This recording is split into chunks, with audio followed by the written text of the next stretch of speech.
And as it turns out, Canada is an amazing place to build data centers because of our climate, because of our education levels, because of our economy. It kind of makes sense for them to double down on AI here because they've got a huge client base in Canada. May as well serve them with technology right here north of the border. We are investing more.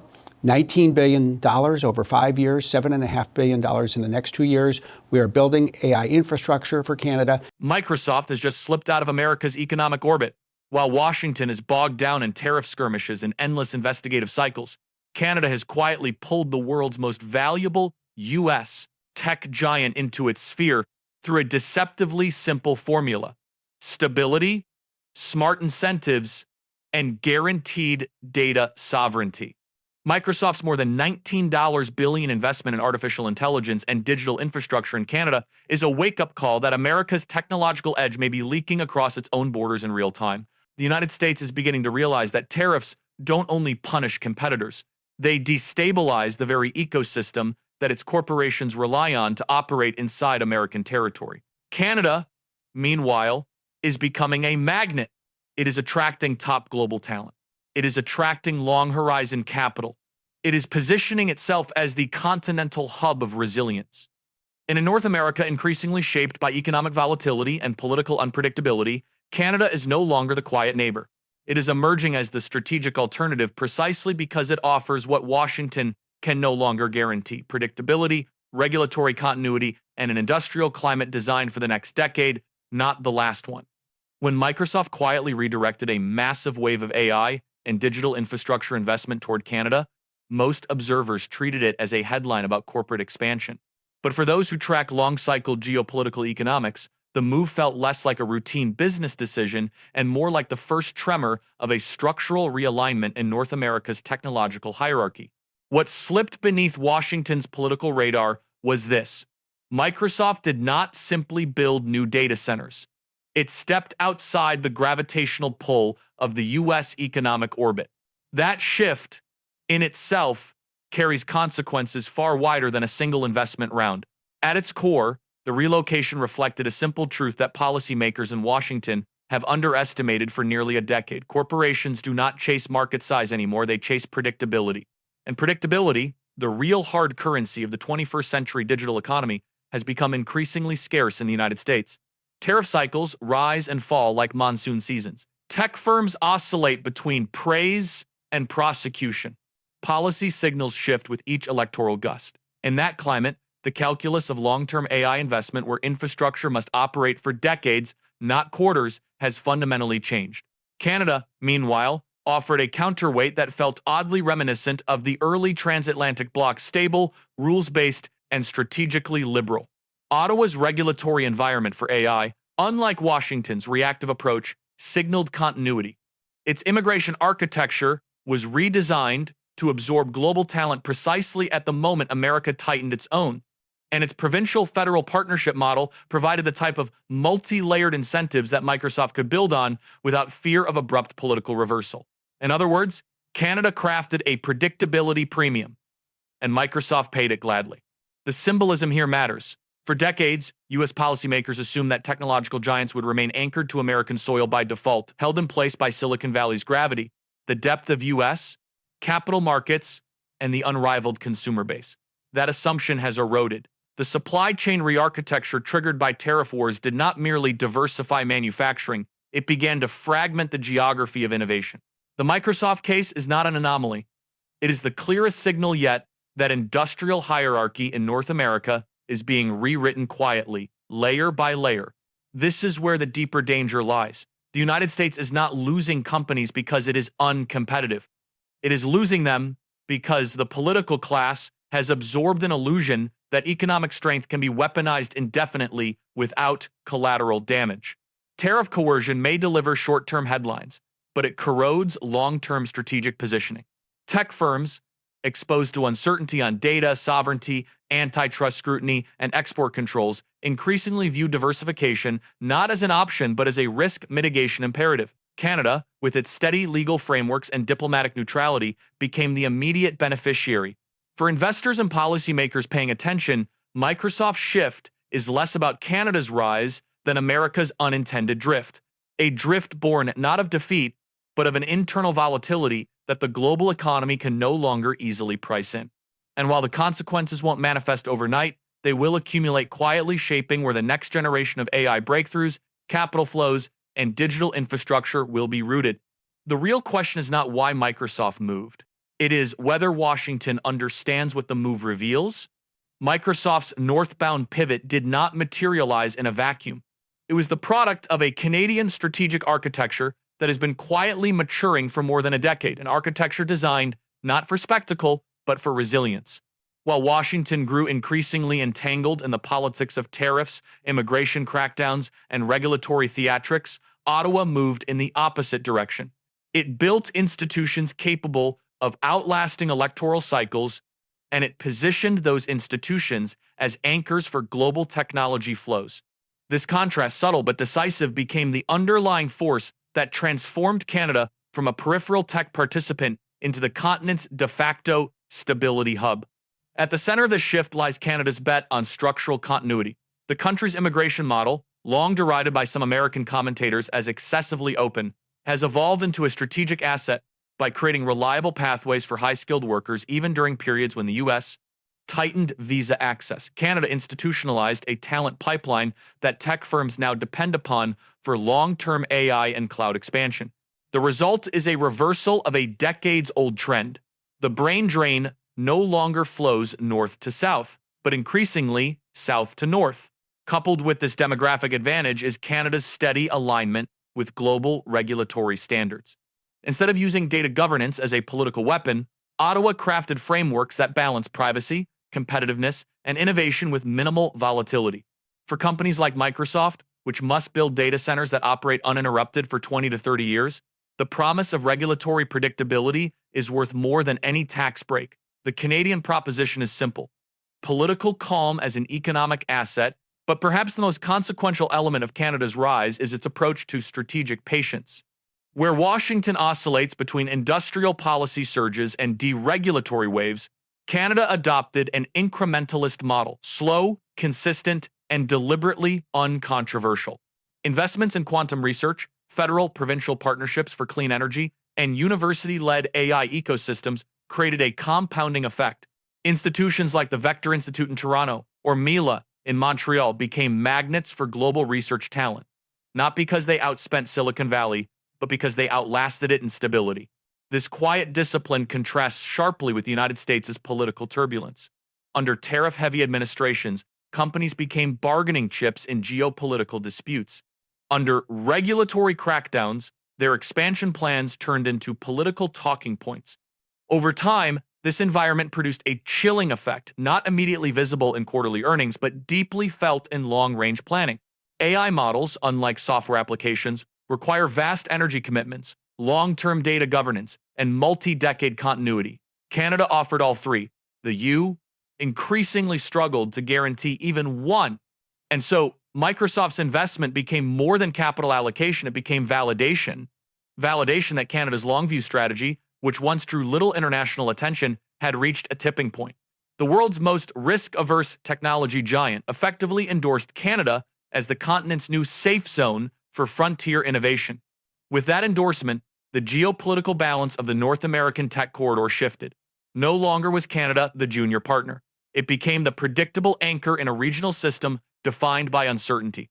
The implications extend beyond technology. As Canada strengthens its role in advanced manufacturing, clean energy, and critical minerals sectors, tightly intertwined with digital infrastructure, its leverage in continental negotiations will grow. The traditional assumption of U.S. dominance in policy setting will face pressure from a Canada increasingly confident in structural advantages. For Washington, this is not a crisis yet, but it is a signal, quiet, unmistakable, and strategically consequential. The northward migration of innovation capital is not a moment. It is the opening phase of a continental rebalancing, and for those who study long-term geopolitical cycles, the pattern is familiar. Great powers rarely lose influence through confrontation. They lose it through complacency. To understand Microsoft's shift, one must examine not only Canada's ascent, but also America's self-inflicted vulnerabilities rooted in an economic doctrine that once promised strength, yet gradually evolved into structural fragility. Tariffs, once marketed as tools of national leverage, have morphed into instruments of unpredictability. And in sectors where long-term stability forms the backbone of competitiveness, unpredictability becomes indistinguishable from risk. For decades, the United States thrived on a simple strategic assumption. Innovation would remain anchored on American soil regardless of political turbulence. Silicon Valley could endure regulatory oscillations, congressional dysfunction, and partisan theatrics because the country's institutional framework remained broadly intact. But the post-2016 era altered that equilibrium.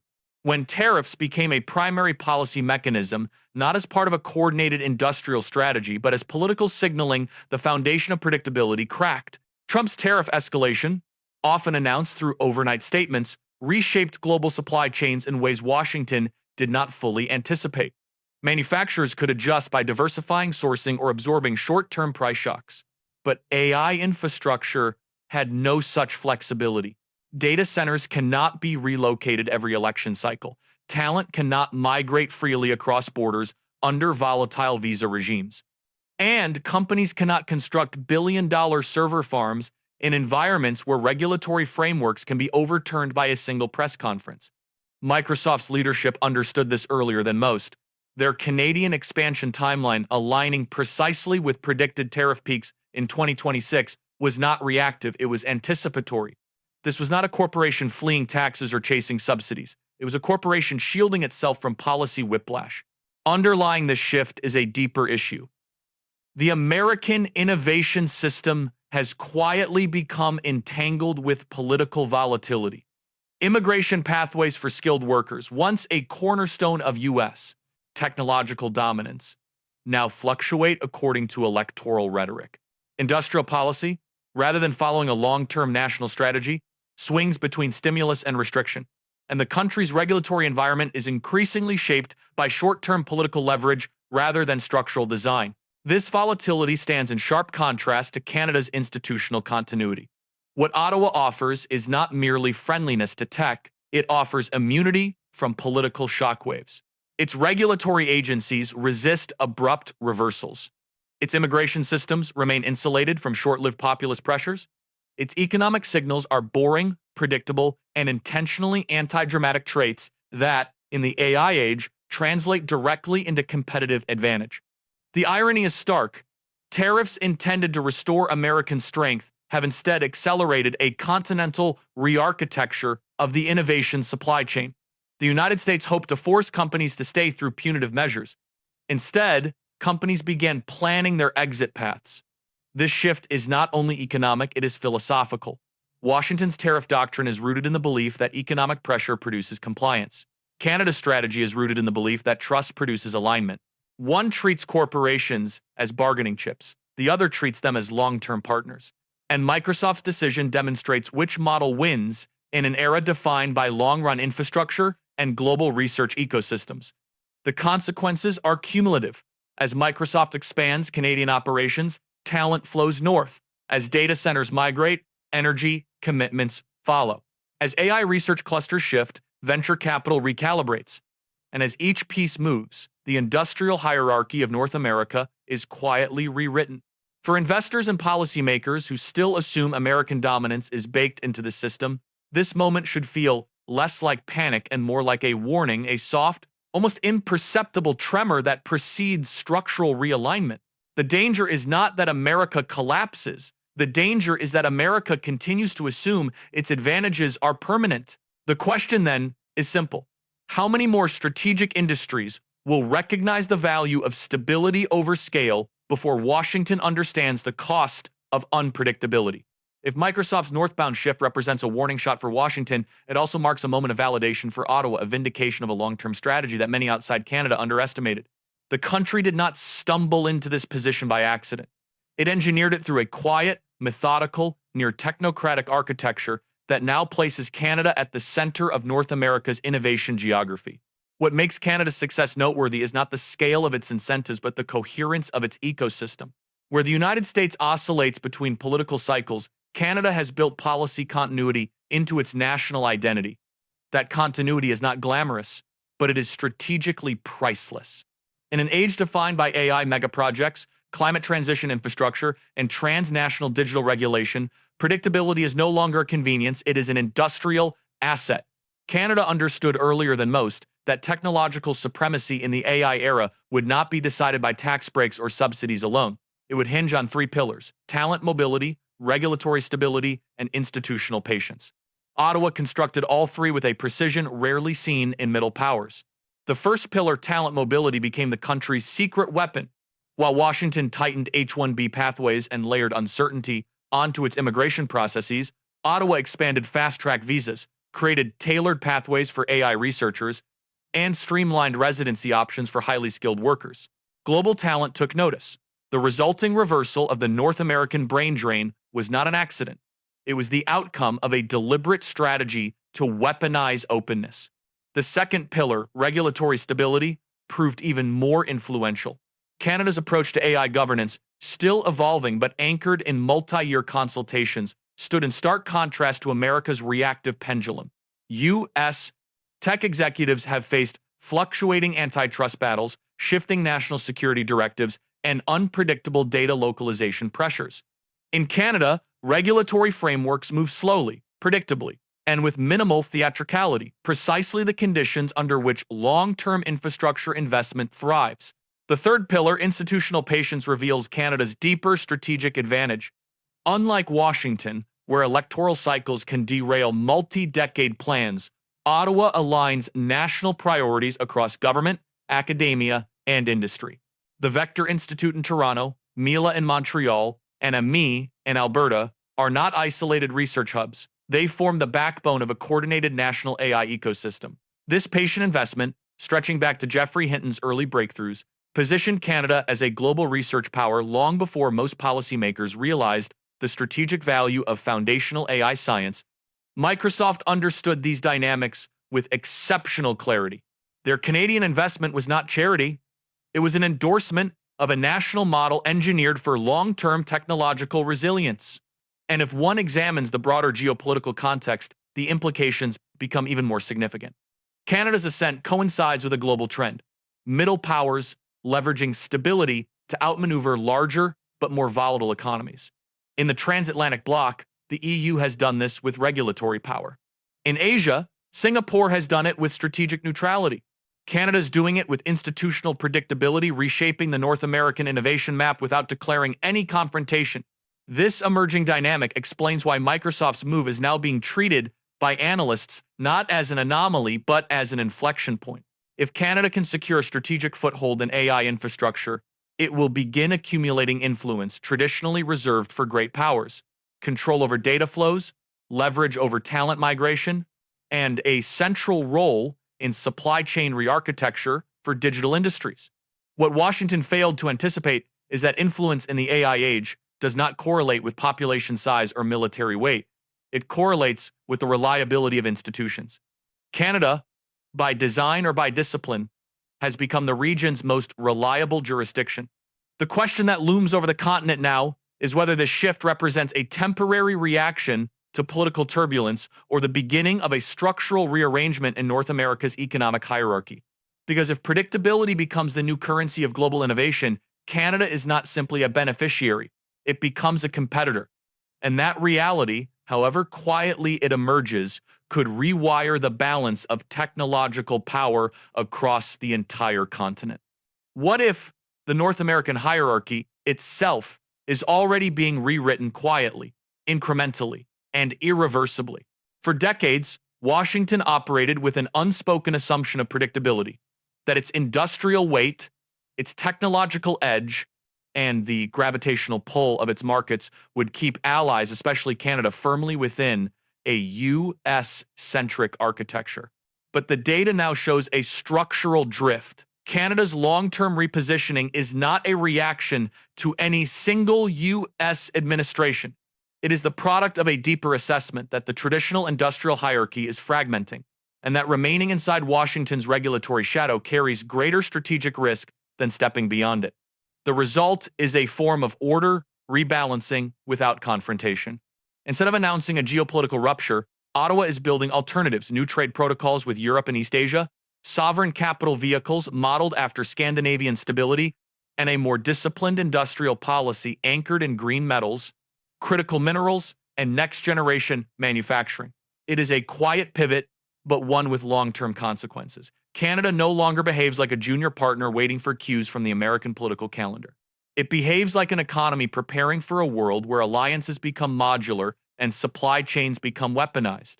Investors are starting to notice. For the first time in 2 decades, capital inflows into Canadian advanced manufacturing and infrastructure funds are outpacing comparable U.S. inflows on a proportional basis.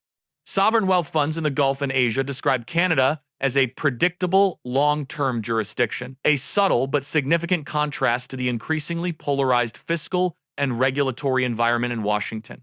This is not about size, it is about trajectory.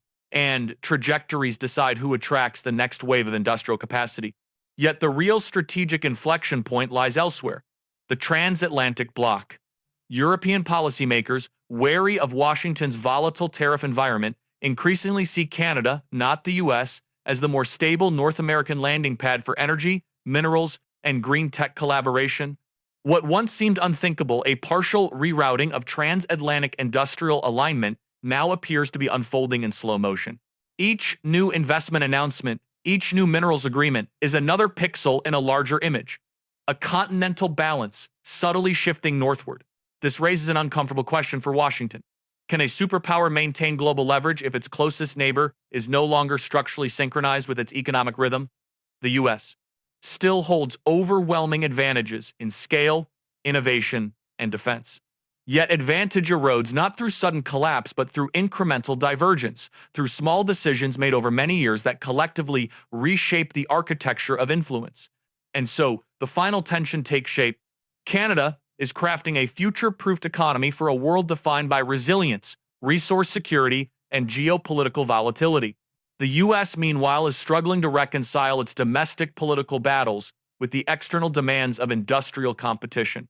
One country is re-architecting, the other is recalibrating. The divergence is subtle but unmistakable, which leaves us with a question that no analyst can answer definitively, but every strategist is quietly asking: if the world is entering an era where quiet movers outperform loud powers, what happens when the most important realignment in North America is the one almost no one is watching closely enough